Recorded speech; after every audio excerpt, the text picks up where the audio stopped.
In other health news, with monkeypox cases on the rise all across the state and the country, Spokane Regional Health District is trying to get a jump on the disease before it gets here. KREM 2's Cody Proctor tells the latest that she has learned tonight. Health officials say the state of Washington has had over 100 cases of monkeypox, including a new one, this time in Yakima County. Now, while Spokane County has not had any monkeypox cases, that doesn't mean that officials with Spokane Regional Health District aren't getting ready for it.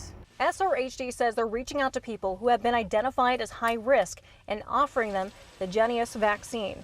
According to them, high-risk groups includes those with weakened immune systems, LGBTQ members who have had intimate contact with other men in the last 14 days in areas where monkeypox is spreading, and anyone who's had skin-to-skin contact with someone who has an active case of monkeypox. Although the vast majority of the patients at this point in time are men, it's not just men who can be infected with monkeypox, and as we know, we have seen household transmission in the U.S. as well as in Europe.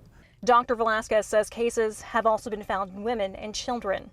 Spokane AIDS Network Executive Director Grant Ogren says several of their clients have been asking questions about the disease. Just a lot of people that are scared, a lot of people that are having a little bit of a PTSD moment relating back to the 80s when the AIDS crisis started and people weren't getting a lot of information.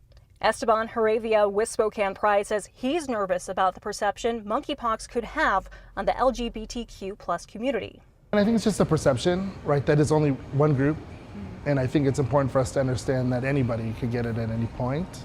He's also worried people will be more lax due to pandemic exhaustion.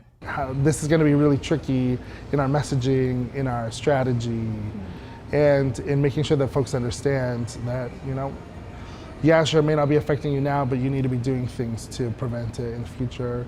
At this time, the health district has a limited supply, with only 320 doses they received from the Washington State Department of Health. SRHD officials say as of Thursday afternoon, there have been no vaccines administered, but says they should be ready to give vaccinations as early as next week. If someone does feel like they fall into one of these high-risk categories and wants the vaccine, Dr. Velasquez says they should reach out to their provider or contact SRHD to help them get connected to one to start the process. SRHD says they're prioritizing first doses at this time. They came to that decision based on how quickly cases were spreading, as well as vaccine demand and shortages, the amount of information available, and the amount of people that could be eligible for it. In Spokane, Cody Proctor, KREM 2 News.